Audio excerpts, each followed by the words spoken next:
Ba député to votaki bazo salarien tokende na funa bazo salarien Komo tolega na mwamba bazo salarien tokende lukunga bazo salarien na baboko kuna bibembe bazo salarien atozonga na changu bazo salarien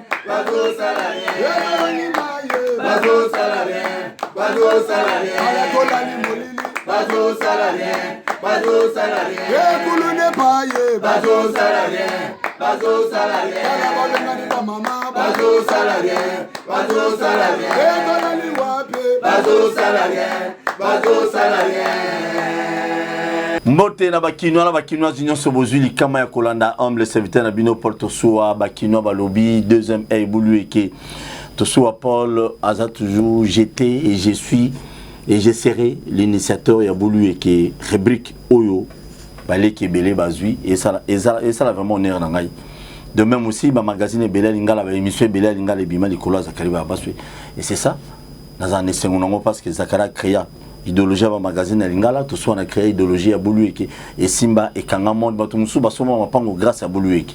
Je dis un grand merci na Nzambe ninga pesanga moi mayelo wana lelo to zobeta lisolo na makambo etali ville ya Kinshasa précisément il semblerait ba terrain mususu oya ville il semblerait que le gouverneur de la ville de Kinshasa a été kiango et pas à Libanais, batanga à Bédachou, batanga à Belé, tout comme un peu que explication et pas à mon communicateur de la ville de Kinshasa.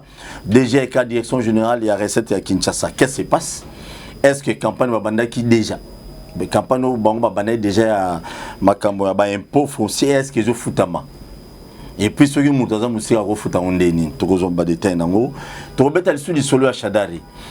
Professeur Mbata Sabota qui défense il y a thèse il y a Chadar Emmanuel comme docteur Lelo et puis bah tout nous sous bazo ko taper titre académique à Chadari bah bien ngo ba biloko na bango ba message ko ngo ka changer zwaka à l'époque boyebi et puis tu rebet taper sur Joseph Kabila na au ningaza libanda ya mboka ça c'est dit de part et d'autre ba mso ba kimi ba mso Serge Tibien bonjour. Bonjour mon amboka. Qui m'est allé? Nangolo Nzambe, azosala, PCP-ma. PCP ya Rolia, PCP. Boulou que dans la PPR2, Mikolo deuxième ma PPR ma casse. Oh, PPR ya parti nangai. Neto ma parti na yo, ezani nye PPR nanga. Ni ba Mikolo pe ba mais la Chadar PPR ezaya yo te ezaya Kabila. Kitoko, merci beaucoup Boni gouverneur Villa Kinshasa, ça va? Très bien. Gouverneur Argentine Ngobila, il est là, il travaille. Il est en train de réfléchir. Boni. Villa Kinshasa, il faut qu'il ait les bousseaux. Il continue à travailler.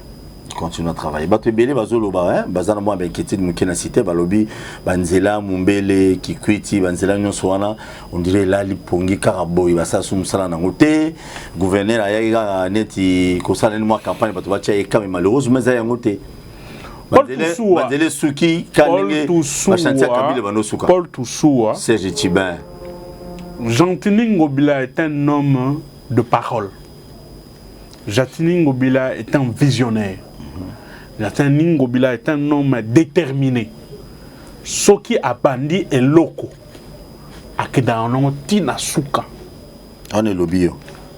Et lobby ngai et lobby bakinois. Walobaki ke Kinshasa Mwinda foi pela. Il y a des gens qui avaient mal interprété ces messages. Des pessimistes au bandima quitté. De quoi banane? Baza ebele na kotanga bakomona bango te pour apesa bango succès, ba na bango li sous-souté. Certains députés au là ça musa d'assemblée provinciale, musa na ba débat et ba télévision. Mwinda le lozo spécialement. Ti limité au katisi zokende. Na biso ko Mwinda ono kinde ti na suka Kinshasa na minkao, Mwinda kopela. Parce que Ngobila c'est avec Jantini Ngobila. Oui. Atali secteur Banzila. Kinshasa ezali ville enclavé. Banakala. Oui, effectivement. Vu nombre de population, les embouteillages de gauche à droite. Il faut construire des routes secondaires. En même temps, en construisant la route secondaire, il faut qu'on réhabilite Banzelo ezala déjà. Mais il faut aussi construire ou réhabiliter des routes stratégiques. Parce que sans la stratégie, ville à Kinshasa, fluidité et transport au Salématé. C'est comme ça que Gentini Ngomela commence les travaux, par exemple avec Elengesa. Les gens n'ont pas compris. C'est un message fort. Elengesa, Zali Nzela, Ozokatisa, plus de 8 communes. Nzela wana Ekosila, Mwinda, Ekotiama. Voilà pourquoi Gentini Ngomela est en train de travailler à Zobungsanzela et de la paix vers Matete Kinsenso. Nzela wana, avec l'aide de Dieu, le moyen, Nengazo Bunda, et Kobimati côté campus. Et ça, la jonction na Kimwenza. Voilà pourquoi il a lancé les travaux à venir Kikwit. Parce que je peux arriver dans Lemba sans que la côte en passant par Kikwit, qui traverse tout au plus 5 communes jusqu'à Makala. Très bien. De la même manière, il est en train de travailler sur Mombele. Et dès que ces routes-là avancent,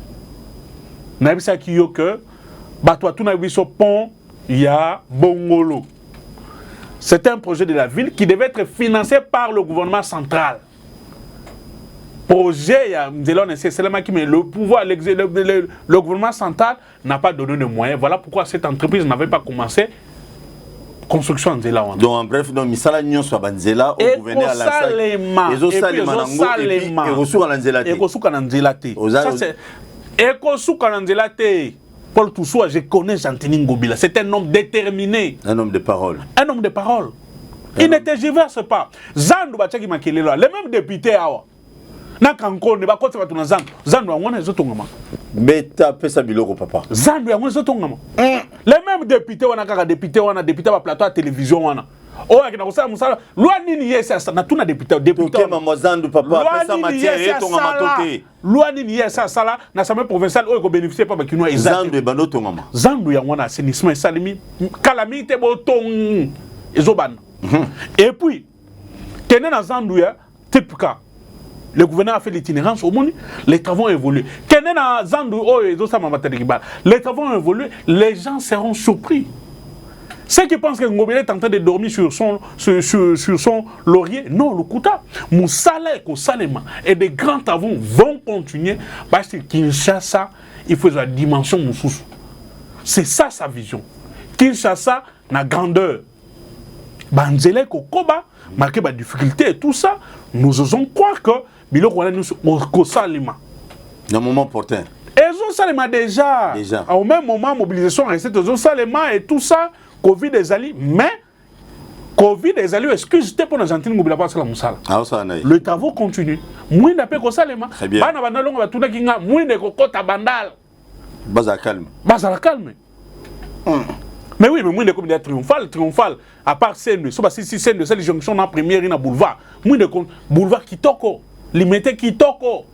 Très bien, Bala Massina. Et pour continuer. Bala Massina, Bomela, Timinkao. Mais oui, souka qui s'est mis out. Bala Massina, vous à la calme, bienvenue, on a la voix de Kotibu, Bassala, on fait Kalate, et Zapena.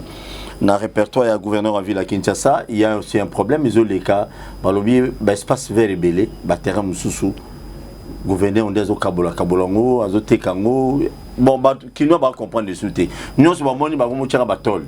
Babi Masoula qui m'a tapé à la rabouille. Soit clôturé quelques jours après au monde immeuble mati. Tout ça, n'a lingo ça va débat tout est n'a lingo ça va débat y a action, n'a vision. Il y a gouverneur la ville. Il y a gouverneur la ville. Je suis d'accord de soutenir tous les gouverneurs de la ville, tous les gouverneurs de la province, je les soutiens. Bien Kiaboula Lelo a une union sacrée. Kiaboula fait un grand travail. Ça c'est un faux débat. Union sacrée. Mais Kiaboula a une union sacrée. Attaque Ezanine. Union sacrée. Très bien. Donc tu évolué. Le gouverneur, il fait un grand travail dans Tanganyika. Tanganyika se transforme. Je soutiens Maïs Somouège. Magazali malade kuna kolwezi bazo zelaye parce que banda kena ba travail telemi bazo zela leadership ya moye jazo ngapoko kolwezi keni il pas zelaye non il j'ai fait si pour toi que ça dit oui banquette kuna descendre ba mune lokote Moi, c'est un grand manager. Basali va descendre qu'on a plus de 8 fois. Mais pas Maweza va kenda raté. Maweza kuna isé fa kenda raté. Malgré tout ce qu'on dit sur Maweza. On dit quoi? Ah, même en Mouébélé. Le Kassai est en train de stagner. Cette province est en train de stagner. Batouazo la makasi. Toi, Bazo, les Congo et Gassanji. Mais Bazo, le Barole Langoka, c'est des bien, Gassanji, quelle union ça crée Bazo, les là. Mais Bazo, Balobi, mieux vaut coutouiller. Que Maweza. De Maweza, fouter, à fouter.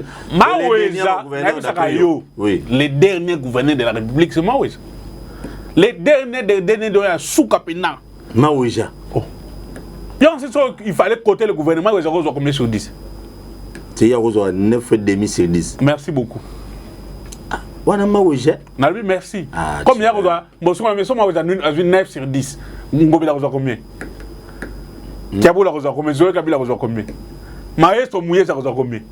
Le gouverneur comme ça. On va Maweza wana. Il y a Congo central combien? Non, on a contre le baté. Il y a Congo central. Ah ça la gani. Popo, Chibé. Ah ça la gani. Yon ngole sebso bilo ngaya. Na lobby, hier gouverneur Congo central ça gani. Na oya bino kuna ya nini ya o ba ku constitution ça longola ya muto ya kuna ya nini ya sankura ça la gani. C'est bon oya kengeo. Ba ça la gani. Ya kengi pas ça le. Donc quand tu m'as te mais je te dis très bien, merci beaucoup. Ce qui ça ne dépend pas de moi. Il fallait na côté bateau. Maweza il faut voir -9 sur 10. -9. Maweza -9 sur 10. Sur 10. Asa qu'on a droit à 0 st, à 2 sur 10 st. Il ne fait rien. Province c'est ça qu'on koufa. Bah député provincial 24 sur 26 mois impayés. Il fait rien. Azo arrêté session et l'autre mois ça les a. Très bien, qu'est-ce qu'on a ba terrain bazo loba qui gouverneur gouverneur ba kinois ba kinoise boyi bango. Boulou yezaka magazine na bino. Gouverneur te ki terrain mon côté. Na 7e rue, moni esikana c'est le gouverneur de la ville. Lobi ville faut la peto. Mais ville aussi là au moins il a ville aussi quand même, hein, la ville de Kinshasa faut zala na ba site. Il y a distraction sur le site d'attraction pour la bana. Le site il y a pour la micro, lecture et tout ça. On va aménager. Ah, sous les bois. Sous les bois, on va aménager. Sous les bois, on leur met des chaises et tout ça pour la lecture. Mais après, on va aménager. On a des projets. Donc on a limité sous les bois. Sous les bois, on va aménager. Les gens ne seront plus debout. Et tout ça. On va aménager pour bien pour que les gens lisent.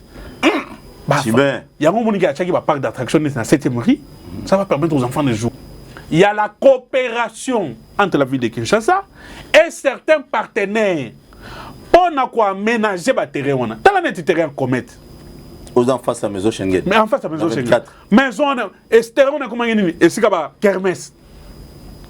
Terrain est comment il et c'est rocha babil batu bateka. Alors que lingua là. Mais lingua là bana lingua là. Député on a lingua là, on a le bela bana lingua là té. Il ne fait rien pour bana lingua. Gouverneur a une initiative dans partenaire batonga ba bonisa terrain matcha pelouse synthétique. Il y a député wana à l'équipe. Pas betabale non. Ah OK. Le terrain doit être aménagé pour bana ya lingua là. Ba betaka balé dignement proprement et permettre un épanouissement ba jeune bazo ça sport notamment football. Ba betala ba terrain bien ébandelé tout ça, c'est aussi promouvoir la jeunesse. Mais na mutu ya député on est très bien. Pour les députés là, alinko intoxiqué bana lingua là que gouverneur de la ville a été sikana. Est-ce que ça c'est le travail des députés? Mike Moukeba, je le cite. C'est lui. Est-ce que marché ou un gouverneur Azokiango en fait et les kiningi les gars normalement Ngobila ne fait pas des choses Ngobila fait des choses proprement. Mamounou c'est qu'il n'a pas passation de marché tout ça se passe comme ça. Sans problème. Sans problème. Et puis la ville ne s'arrête pas là. Ngobila n'a souci toujours parce que la ville qui a plusieurs terrains. Terrain banalunga on inachevé. Samba Lukombe premier ministre des sports on attend on terrain est là. Je ne sais pas, il doit nous donner des explications. Donc, le nouveau premier ministre, l'ancien ministre. Il fut ministre des Sports. Oui. Tant que projet, Joseph Kabila Kabanga a joué une initiative batonga ba terrain municipaux na ba commune union c'est de ba espace terrain ya kitoko lingi za la terrain kitoko ezaki na terrain à balé na stadium moko fermé est-ce qu'a volé basket ba sport rebelle judo tout ça lingi seulement na kata ko kanga terrain salimate moi en tant que leader ya bandalumwa je suis très menacé par les jeunes chaque jour le cola terrain wana. Et nous pensons que maintenant que le premier ministre Samba Lukombe Azara ministre soit il nous doit des explications et puis il faut voir si ça terrain wana. Maintenant le gouverneur de la ville dans le cadre de la coopération publique-privée il y a un projet de la FIFA pour aussi aménager certains terrains. Il y a pas le monde qui va ça la sosa et tout ça. C'est qu'il y a une gérance dans nos amabés. Wana tout ça sera corrigé même dans les stades municipaux wana. Parce que til les gestion ça pose problème. Le gouverneur de la ville va convoquer Batoura Nyon qui gère ce stade là parce que les jeunes nous appellent dans ma matin ici comme sous baza moyen ko beta ba les coups nésalité. Tu vas avant beta ba les ouais Delvaux. Avant beta ba les bazo senga ba misole belé le gouverneur de la ville va statuer sur ça gestion ba stade municipaux wana parce que sur des stades dans ba terrain qui appartenaient à la ville. Batufo ba gérer un hôtel de ville Kinshasa, il est en train de travailler sur ça. Cher Kinois, bino votre patrika ba sport na bino ba terrain na apaiser vous ngobila la lipongité, il va s'en charger na ba terrain municipaux wana et puis ba ko aménager ba terrain mususu. O eza ma belé ba chapelou synthétique pour que ba Kinois ba beta ndebo kitoko mangwesa mangitoko. Solo. Mais très bien. Merci, gouverneur à Villa Kinshasa, Gentini Mobila, vous avez vrai Kinois, na bande était collé la passe à Kinois, ils appellent pas Sinayo, na canicité, ceux qui s'impliquaient davantage, na passe à Kinois, il y a pas Kinois plutôt, ils ont une bonne chose. Bien, on va couvrir fait votre loba trop, ils ont décision et outil na l'icolo, ce n'est pas gouverneur à Villa Kinshasa, n'a pas décision à couvrir fêté, même il y a confinement, ils ont dit qu'à la Villa Kinshasa, na Gombete. Mais au moins, il faut la décision où taper l'icolo, quoi c'est le ministre intérieur à quoi c'est le gouverneur à quoi c'est le commandant à ville, ou bien commandant à la... Bon, en fait c'est ça. Le commandant, il y a la police nationale, il y a un nombre de c'est là. Le commandant à la ville, si pour Batika, couvre-feu ici là. Alors, l'accusation dans ce cas, le gouverneur à ville, qui est Ngobila, Kangi, couvre-feu, non, ce n'est pas lui. Il faut voter l'icolo. Tous continuer dans ma solo, dans Chibin, comme tu es solo à Kinshasa, on a vu la fois passée direction générale et à recette à Kinshasa. Bah mais kaki bon bah bandai na ba sport na ba campagne de sensibilisation pour les pays fonciers. Mais je fout à ma toté, na évité cette Chibin bah pour bani ko fout à ma tondeni. Effectivement, tu as vu la Kinshasa. Sous le leadership, il y a un nouveau DG, Félicien Koulouta, que nous saluons. Na bénédiction gouverneur de la Kinshasa. Na bénédiction, il y a gouverneur de la ville. Bel et bien, déjà Sika Lansaki, Naba Konzi à l'Assemblée provinciale, mais aussi l'exécutif, Lansaki, campagne impôt foncier. Bon, Fouta Mpaku Netonga Kamboka. Batu nyonso l'autre fois, tout ce qui est sujet, nyonso ya DGRK, Fouta Mpaku. Mon solo ya Yambo, oh, ville a besoin. Oyo mboka za nango besoin kokota na mpaku ndeko tonga mboka après ba partenariat mususu oyo ba konzi ya mboka ba kozala nango mais photos za na culture ya civisme fiscal ba kino ba yokaki mbela na biso ba sigeture ya VIP ba ministre ba généraux ba zo futa pe mpaku na bango ba o mususu pe ba futi nanu te ba député bo futa mpaku parce que ezali malamu koloba non ngobila fa bongisa nzela boye tout ça mais ngobila akozwa makoki wapi ngobila akozwa makoki na mpaku bo futa impôt foncier parce que tozali na leko ya impôt foncier soki bo futi et qu'on permettre au gouverneur de la ville à travers régie il y a DGRK bazwa makoki bakokisa ba projet o azali ngona pour la ville à Kinshasa. C'est un message capté. Nous félicitons aussi les Kinois les bons citoyens bazali pe na kati wana ba manifester bonne volonté na bango ya ko accompagner le gouverneur de la ville en payant l'impôt foncier mais ba o pe bazali na moi ba kokoso o pe balalaki moi pongi yango to zongeli bango depuis si bango il faut payer l'impôt foncier continuer à payer et que ça la malamu pour que ville na biso ki ne liboso mais mituna ebele bakino batunaki biso ezalaki mambo ya babanke balobi Paul Toussou agent Sertiben oui impôt foncier mais tokofuta ngo wapi yango monaki tolobaki tokozongela na émission oyo toyebisa bakinois babanko ezali kofutisama oyo bakoyamba bino mpo bofuta impôt foncier ezali Ecobank, Robank, BCDC to Equity Bank et puis Afriland First Bank.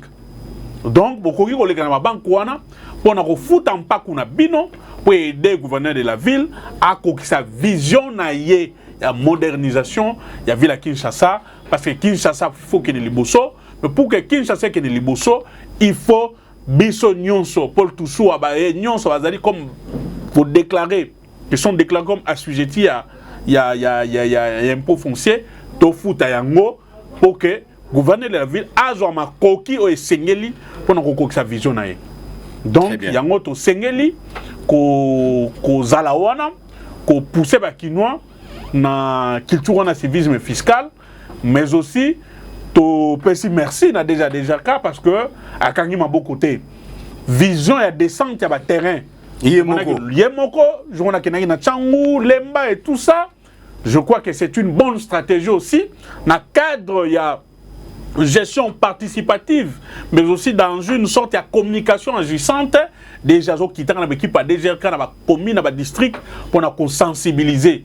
Bourgmestre paix, besoin que moi mbongo, mon solo de la part, il y a gouverneur de la ville, pour nous accompagner campagne à impôt foncier. Bourgmestre mususu balali pongi, zimbongo basala ngona ndinga bango. Bazosala eloko te. Bali en mbongo akini mopeto basala rien. Bazosala eloko te. Bourgmestre doit accompagner un pont foncier parce que vous allez, mais sur l'Argentine, commune, vous devez accompagner le DG. Il y a déjà quand l'équipe n'a qu'à la campagne un pont foncier aux Salima et cause la malamu de porte à porte et tout ça pour permettre à Bakinois c'est quoi le pont foncier parce que biso a télévision ngonga to koki ko ngonga nyonso wana te merci to kozala wana toujours à tout moment pour repasser la mangambo etali mpaku parce que yangonde tous allons besoin pour que ville qui ne liboso. Ouais. Directeur général ya DGRK to kosenga été bundana beta mutu rigereza la mbongo so mutu afuta impôt ba compte parallèle les alébelete et ça compte mon combo ekoti pour mbongo wane ko permettre les gens ngobila na ko réaliser ba promesse union so o asaki na bakinois. Donc DGRK binonde bato bozali parmi ba poumon espoir ya Mosolo, il y a ville, il y a Kinshasa Mobimba.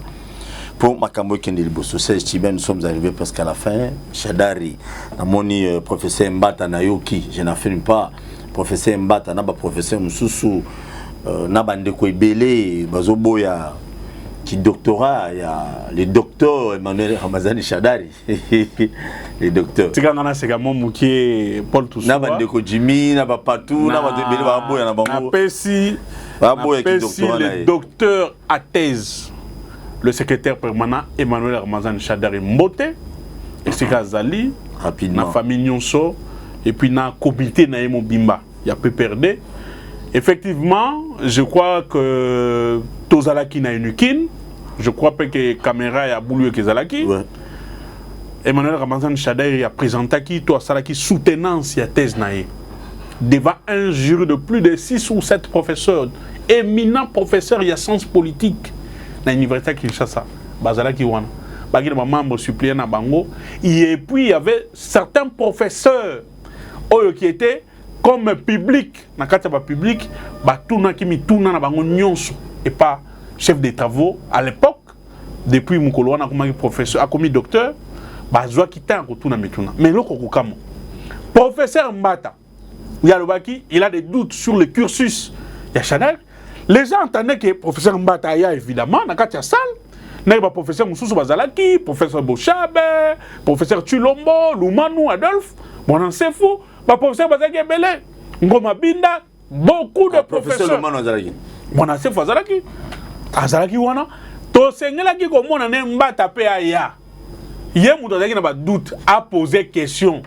Et pas chef de travaux Emmanuel Ramazan Chadari pour aya nous la mituna nae mais tout monde qui absence mongo remarquable au toko bengo la fuite de Mahomet to yebité Adomba takima ki Chadari mais akimi Yo, lobi, nga na zana ba 12 na cursus ya Paul Toussoua. Ba bengi son na plateau. Ya koko déballer koloba. On est qui occasion pas ça non, ba penser qu'il n'est pas mbata. Devant le public ailleurs koloba évidemment, j'ai des doutes sur le cursus de Shadari, j'ai des doutes sur Boye. Oh tout n'y tout n'a pas. PPRD dans ba militant. Non, s'il y a un parti disciplinaire en termes de militants, c'est le PPRD. Non, mais ba militant bino ba libanda. Na lobby, s'il y a des militants. On a ce sont des brebis égarés. Bano Bunganzela. Bandela. Des brebis égarés. Donc, des militants. Des brebis égarés. Des militants indisciplinés. Bunganzela. Kabila ça muta discipline. Tout ça. Kabila pour nommer Shadari secrétaire permanent. Atunaki Jimmy, atunaki Patou Fungi. To basala ki congrès to colloque. Après ma décision, ma membre bureau politique ba fandi, Kabila nommé. Et bon, les gens linga longola Shadari retourne Jimmy Ngalas. A retourne soki Patou Fungi, a retourne Batouana, a retourne bango banana. Ingénieur Blaise. Ouais, puis bango kututé. A retourne bango. Boya bango. Yo ibiro. Na lobi yo, na ibi bango te. Roli kutu. Na lobi bolongoli roli, bolongoli roli awazaki, ce muta gombe ya PP ni ya gombe. Azaki président Ligue des jeunes à cause de le PP déjà parti à discipline, parti à le kumu. Soko comme indiscipliné place dans na PPRD. Même quand nous avons joué dans le bouc, nous avons un statut d'agrément d'intérêt. Nous avons un PPRD. Très bien. Merci beaucoup. Ouana, c'est un faux débat. Mais, réclamer, s'il vous plaît, c'est pas un problème. S'il vous plaît. Mais toi, oh non, PPRD a son diplôme, oh PPRD a saliboye. Évidemment. Bazane a raison terre le Ramouana. On est alindé, si tu vas dans IDPS, jaloux, il y a Shadari. Bandela le roi non jaloux pesa biloko bela papa il est pesa ba jaloux ya Shadari comme Shadari a commis docteur et comme non ba kabeli Shadari diplôme comme bango ba kanisi que université Kinshasa kabola ba diplôme non bazolo ba bongo jila ozo continue bazolo ba babi matata pe na moment na epé tout le monde qui ngoika sanjipe Paul Toussoua bazo qui ne continuité pas dans même tout moyen de pesa bazo compte pena qui doctorat ba tunu belé Paul Toussoua doute ouais. Bazo contre la doctorat Shadari doute, c'est pas un problème. Comme Bango bazo confirmer que l'université de Kinshasa colline inspirée et qu'il y a un diplôme. Bon, s'il vous plaît, merci. Les lots PPRD ont le pouvoir. IDPS ont le pouvoir. Qui ne peut pas faire sa fils mon au diplôme à doctorat. En sciences politiques et administratives. Bazo appelle Kaboun. Bazo appelle diplôme à doctorat. En son habitation en relations internationales, Bazo appelle Kabouya, comme il s'appelle docteur en économie. Ce qui est université de Kinshasa, ils appellent distributeur de diplôme. Donc, il y a un niveau où vous avez dit. Il y a un lobby qui est Kabeli Shadari diplôme. Il y a un comme Bango pouvoir. Bapé ça sous son bata diplôme en sciences politiques et administratives, docteur à thèse. Mbata, qui ne va pas faire comme diplôme ils ont fait bazo qui peut cursus bazo qui peut le côté merci donc c'est qui n'embata il est passé dans le pouvoir ba kende ba passer sous deuxième diplôme docteur à thèse en sciences politiques comme Shadari ba ça peut fils Mukoko doctorat en sciences politiques ba ça ni Kabouya docteur en économie merci beaucoup ma collègue Mami Mulumba merci beaucoup merci Ndekonangai Kabunda comme docteur en droit merci collègue il y a Évariste Bochab papa Maman Bochab et Maman Shadari tout ceci Bakoti ni na doute diplôme ni doute mais c'est pas un problème aussi qui doctorat mais asali soutenance na kitoko sans papier pour mon expérience na mayele et puis na bisa kabato ta biso tout autant que l'université s'il vous plaît Paul Toussoua il faut bisa kabato mon rogue kozala jaloux ya pas mninga sama be o bi biso tout ça université kozala jaloux ya Jimmy non na kozala jaloux na pona nini nga mutu so azo exceller azo sama malamu na ondima même les gens qui sont dans l'opposition nani makabango. Moi j'ai des amis dans l'opposition dans l'UDPS moi j'ai des amis na yel sénateur en massa s'ils font leur boulot qui toque on a encourager Jimmy on apprécie ça non ça c'est un indiscipliné moi je n'apprécie pas les indisciplinés na solo kana ba brebis égarité moi j'aime les gens qui sont logiques fidèles disciplinés ba idéaux à parti nangana biso le mot Shadari a distingué 5 fois dans l'université. Obi dans fandi pendant Nathalie Koussoukou azo pesa ba réponse sans papier. Nabité. Yango grâce à Zari Bongote. Non, on a des débats autant que moi comment va te souter. Na fandi pendant non. Donc Alekingo grâce à Alekina matata ponyo. Oh, moi, quand ça a licencié, Shadak a docteur à thèse. Merci. Joseph Kabila à Dubaï. Pour aussi ça dans quelques secondes. À qui ça, Nicolas? Joseph Kabila, le président national du PPRD. Il y a un président de la Ligue des Jeunes. Non. Attends, président. Oh, s'il vous plaît. Attends, président de la Ligue des Jeunes T. Joseph Kabila, avec le Lubumbashi, il est parti en Zambie pour la séance de travail. Na ba collègue na batuni mususu à Zambie. Et puis, il a pris son avion accueilli Dubaï. Dubaï, bah, il y a une principauté, accueilli pour participer à la conférence internationale. Oyo, bah, pays arabe, oyo, bah, organisé qui, en partenariat avec certains dignitaires, dans certains cadres d'Afrique. Tous allez dans Sengo. Tant que tout Joseph Kabila, ancien chef de l'État, sénateur à vie, accueilli pour représenter l'Afrique parmi les Batumusus et Makassi. Ça, c'est de l'importance. Oh, non, ce type-là est fort. C'est un ancien chef de l'État. Il a de la matière. Tina, on peut faire une invitation. Bato yi de pes bakola la pongi na sema nzete comme mesana. Oh non, Kabila sali boye. Bango souci na bango ezaki na babenga nani Kankonde vice premier ministre ozo sala le côté insécurité na mboka comme partout. Merci. Bakoma bon ambassadeur. Ba Congolais ko to lemba. Non. To lemba. On a micro. Balongoli, babaria na gelem. S'il vous plaît. Non, nous avons accusation le Kouta. Accusation. Oui, jusque l'enquête non, ça limité to ambassadeur. Ambassadeur a confidé. Ah oui, a confirmé mais tu bien na bomiete, on ne peut pas. Non, bien na bomié. Il y a un vice-premier ministre de l'Intérieur. C'est le patron de la sécurité de ce pays. Comment les autres hommes ont documenté sur les réseaux sociaux, on dit que les autorités n'étaient pas informées d'un ambassadeur en Italie à Longwa qui est dans la Goma. Mais est-ce qu'il y a un Goma? Pourquoi pas informer sur le plan sécuritaire? Tout soit. Aujourd'hui, c'est un malitant, on se le vas-y. Ambassadeur qui est dans la tout dans Goma, à Bimina aéroport Angili. Dans l'aéroport Angili, il y a tous les services de sécurité, monsieur. Deuxième, tous les services habilités à sécurité. C'est quoi ton problème? Mais monsieur, comment un ambassadeur, comme il y a un aéroport en Gila, comme il y a Goma, les autorités ne sont pas informées. Donc, moi, je suis pas. Nangamona minemwe bato abima kawa amer nzita comme na minemwe kuna balobi ke ba yebité. Donc ba kote ka biso pe lelo na ba verre main na ba caméra ba teki biso ba konzi ba yebité. Très bien, merci beaucoup. Merci. Nous sommes dans quel pays? Nazo personnellement lo basuga Tout en Bogani. Non, un instant. Là on a besoin de la maman. Oh là. Mais là non maï mouké s'il vous plaît. Zoa verre maï papa. Mi qui dit ça. Comment c'est très grave tout ça? Oui, c'est regrettable d'après eux. Merci. D'après Ngates, d'après tous les Congolais. Ok. Les Congolais savent aujourd'hui que nous ne sommes pas gérés.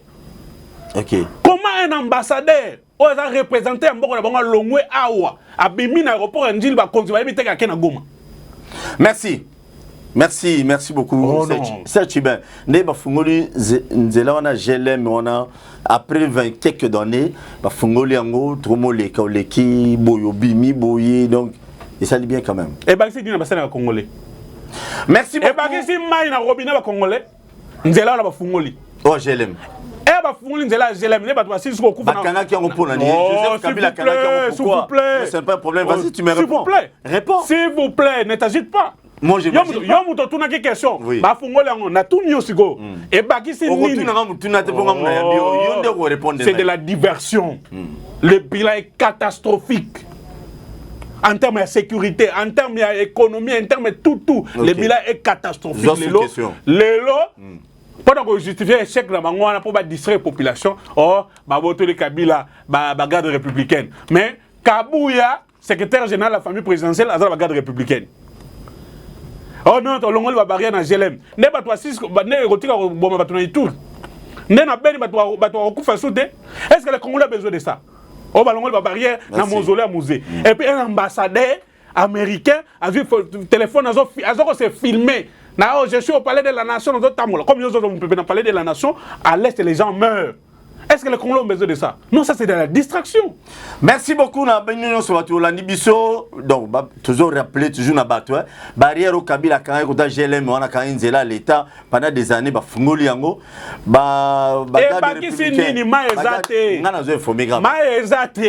Et bon, bino na moment la bino vous tirez biso maya. Maya zaki boy. Même na bandel ngasina et bandel ngasina fana mai da boy. Yo obanga nanu batute obazana obavanya ndako bala ngana yo. Yo zoko sabango. Papa. Na moment la bino na moment ya Kabila pas moment na bino te mais moment parce que tu as chef de moment. Na moment na bino. Mai zaki commune 24 commune ou mai nam na tuno mituna. Yora. Tu so banga batuko? Te yonde banga batu pose ko sabatu.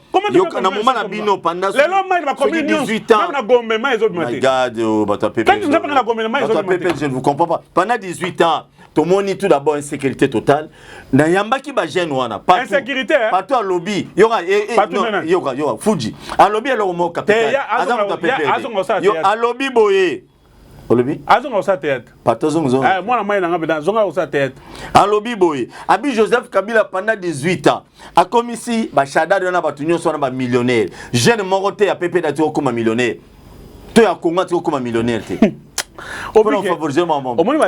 Merci beaucoup. Ce sont des jeunes distraits. Ce sont des jeunes distraits. Donc Jimmy Ngala si ce sont des jeunes distraits. Oui, des indisciplinés. Moi je ne réponds jamais à la question d'indiscipline. Merci beaucoup. Merci. Jatini Ngobila, une fois de plus, te soit pour te dire un grand merci. Les gouverneurs compétents, il faut continuer comme ça. Merci Nabino Nyon Sobatobozo, soutenir Jatini Ngobila, gouvernement provincial. Mais il y a ça gouverner. Bah Bougoumé ça va là les pongés. Il faut secouer bango. Certains Bougoumé c'est qui ça au peut comme la soutenir. Il faut tout le gouvernement. Gouverneur ville à Kinshasa, il faut frapper dur. Surtout le Bougoumé. C'est reprenant le vice et pas Bougoumé. Tout ça Bougoumé c'est bourgeois. Babougoumé c'est bazélara ba document aussi. Oh ba tamo ba jeep filmé. Ba mo memela bango, ba mo memela bango na ndako, ba document. Comment toi tu peux imaginer? Bougoumé c'est na commune na yé. Attends na jeep filmé pas ba mo na été. Bougoumé na commune ba yebi été. Mais appelle ba Bougoumé c'est na binu sur PPD. Attends on a cortège na ba monsieur ala lobi Bougoumé. Ça la PPD da IDPS. Il faut acheter la moussala pour que bilan ngobele za la positif. Très bien. Na besoin casquette da PPD d'unité. Merci. Bougoumé c'est quitter le terrain, qui ka autant la jeep climatisé au bâti ba vitre moussala les hommes lancer. Merci. Boli ambonga ba kinwa pas mal. Alors tu osenga na gouverneur à Kinshasa. Ba Rimer dans le couloir ya ba bureau politique ezalete bazotia ba Bougoumé c'est sika ba ruta mingi na IDPS. Na ba famille politique nous ba kena ino sacré. Chers politiciens, tu veux comprendre ce qu'on dit union sacrée d'après moi réflexion na mosa mikolo on dit partage à Kwanga. Nenge Kabila Salaki. Alors tous les Bougoumé sont Bogoya.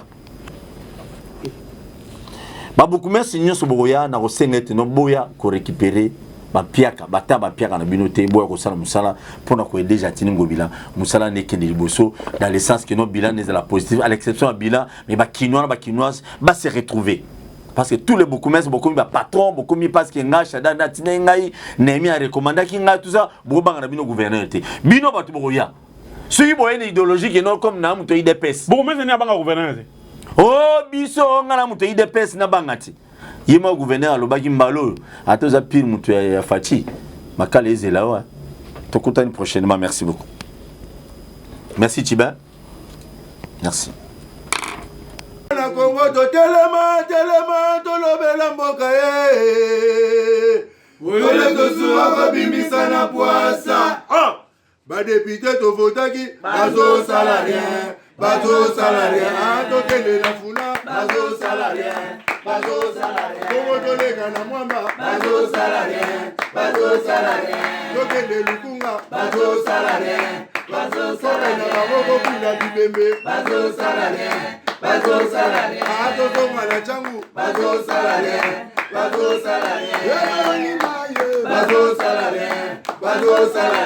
kola ni molili bazo salarien.